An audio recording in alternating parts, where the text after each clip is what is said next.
So Ahab was king of Israel, and being king, he was very wealthy, and he had lots of property and possessions. But in the story, what did Ahab not have that he wanted? The vineyard. The vineyard. And really how it was it's kind of like this. Here is Ahab's property, Naboth's vineyards here, and then Ahab had property here too. So Naboth's property was in between Ahab's, and it was by law, this was an inheritance given to Naboth, that he could not just arbitrarily sell this property. It was the rules, it was protocol. And he couldn't do that. Not like in this day and age where if someone wanted to sell it, they could sell it. And so Naboth says, I'm sorry, I can't. This is family property. I got to keep it in the family to give out. So Ahab went home, and what did Ahab do? I like how... He wouldn't eat. Yeah, but he says, he laid on his bed, turned away his face, and he wouldn't eat any food. What other word would we say he was doing? He was pouting. And what does Jezebel do? Why are you pouting? And he tells him the story, and she goes, well, you just got to get rid of it, Naboth. So what does she do? She writes letters doing what? Oh, what commandment did we just cover? So in this covenanting, going to scheme to get this property that appears right. So he breaks which commandment? 8th commandment. Bear false witness. Which led to what? What happened to Naboth in the end? He died. He died. So he was murdered. So you have this progression, and Martin Luther said this, I agree with it. He says, all these other sins stem from the 9th and 10th commandments. Us coveting, us desiring in our hearts something that isn't ours, that is our neighbor's. That would lead to all of this, that progression here. So we see how, in the end, Naboth is dead, Ahab gets his stuff, but in the end, God brings judgment upon Ahab and Jezebel. So much so that he prophesies that Jezebel, when she dies, the dogs are going to eat her, lick up her blood. And that's what happens at the end of her life. That's what happens. Pretty bad. And things like that. So we're going to go through this. As a Christian, we seek to live a life of contentment by giving thanks for the daily blessings that God has provided for us and our neighbors. So not only us, but for our neighbors as well. Turn to page 116. This is important. What is coveting? Highlight, underline, star this. Coveting is the sinful desire in our hearts to acquire ourselves anything that belongs to our neighbor.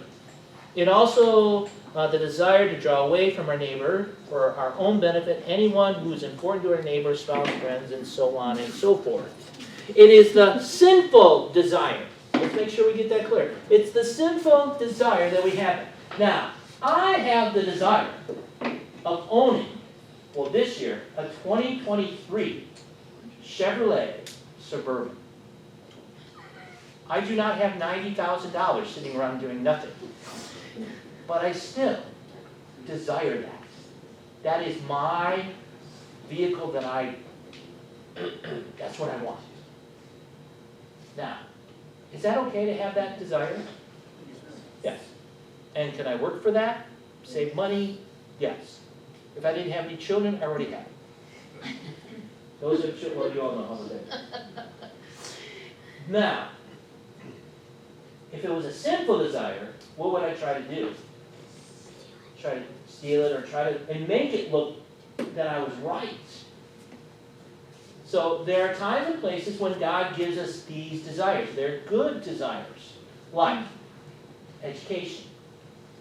We've been living in our present house for, Mike is what, 17 years now. And then we prayed about it. Mrs. Extra and I, we prayed about, is this a good desire? Is this where God wants us to be? we said, okay, if it isn't, then make sure that we don't get into this house, and everything fell into place, and that's what we have, and we're very thankful. We believe this is where God wants us to be, in those desires. Now, there are other times when sinful desires take over. Now, how many of you ever heard of the Cosby Show? Bill Cosby had a TV show way back in the 80s and 90s. There's one episode where Rudy, the youngest daughter, wanted this shirt that lit up. And she was missing like $2.50 to get this shirt. And so the whole episode, the story was that her mom left money on the counter to help pay for someone's going to drop something off, and this money was to help pay for this. Well, the person came in and was missing $2.50. And so Mom, thinking she's losing her mind, was ransacking the house looking for this $2.50. And Rudy went and bought this shirt. It was a sweatshirt that lit up.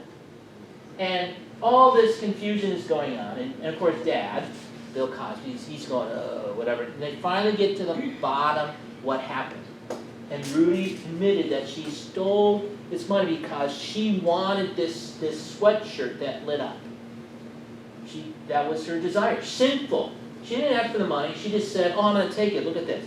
And so, of course, Bill Cosby has to be funny. At the end, he goes, go get the shirt and put it on for us and show us why you wanted to get this shirt. And she puts it on, and guess what doesn't happen? It doesn't light up. But that whole episode was just kind of this coveting thing that Rudy had and how it disrupted everybody else's lives. Everybody else's lives. And of course, Dad says, well, you just asked. We may have got it for you. And Rudy says, no, you wouldn't have. And Dad says, yes, you're probably right because it's not worth the money. It's not, in the end, it's not worth it. And so you have that. So there are times when God places in our lives, I believe, wholesome desires, wanting to be better at what we do, learning. And sometimes He gives us desires for other possessions and things like that. And that's okay. It's when it slips into the sinful and wanting to scheme to get it. And the scheme, and really what Luther is talking about there, is it starts in our hearts and saying, ooh, how can I get that for my own way? So as these questions go through, we don't try to plot and figure, oh, how can I get this, that, and the other thing if it isn't ours. Now, it's okay to go up and ask, I'll go to Crumbeck Simon and say, you got that 2023 Suburban in there. I have like $10,000. Would you take $10,000 for this new vehicle? And of course, what is Mr. Crumbeck going to say? Yeah, and that $80,000 more, maybe we'll talk about it. Okay. That's right. And make those payments. So there's nothing wrong with that in asking, but just like Naboth said, no, I can't because I don't have that, then we got to say, okay, being thankful for that. And being thankful for the things that we don't have as well. As we move closer to Thanksgiving, and we'll talk a little bit more of that next week. The blessings that God gives to us. The blessings that He bestows on us, and He bestows on others as well. Sometimes He blesses people with other things. And He blesses us with these things and being thankful for that and dealing with that. The other example, just in my own personal life, I would love to have a pool. But the Lord has not blessed me with a pool in my backyard. But He's blessed my brother-in-law with one. Guess where I go swimming? Ben Castins.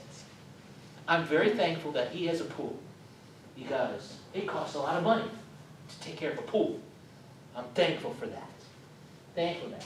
He's thankful that I have a bigger vehicle that when he needs to pick things up, he can put the trailer behind my bigger vehicle and he can go get it. And things like that. So we have this understanding going back and forth and things like that. So that's, those are good things. Those are blessings that God gives to us. I want to jump over to question number 90 on page 117. How are we tempted to be dissatisfied with what we have? Peer pressure, advertising, like I said, already now, the ads will start coming. You can't live without this. And you're going, but I'm living without it now. What is the latest iPhone? What number? 14. 14. This is an 8. I need a new phone. So, the 14 looks really cool. Really cool. 2 months ago, the 13 was the one. Guess what happened to the price of the 13s when the 14s came out? They had dropped. So, happy with the 13 as opposed to a 14. Whatever that might be. We always have that pressure in doing that. Is wanting all, desiring ambition sinful? No. God, He encourages us. He wants us to do what's best for ourselves. And not only that, but what's best for our neighbors as well. So being thankful for what we have and being thankful for what our neighbor has, and things like that. And then what particularly important about these last two commandments? Well, like I said, the 9th and 10th commandments, Luther says, really that's where sin starts, in our hearts, our desire. If you remember when Adam and Eve, when Satan came in the garden, and it was the 9th and 10th commandments that got them to fall. When Satan says, if you eat it, you'll be just like God. And it says, and Eve looked at the fruit and said, desiring, sinfully desiring, that's how it should have been, sinfully desiring that knowledge to be like God. She ate of the fruit and gave to her husband as well. Instead of saying, being thankful for the gift that God has given to them in the Garden of Paradise, of Eden. It was all given to them. All they had to do was not eat of that plant. God says, eat of anything else, but not that. But what did they want to do? They went there because that sinful desire of being like God.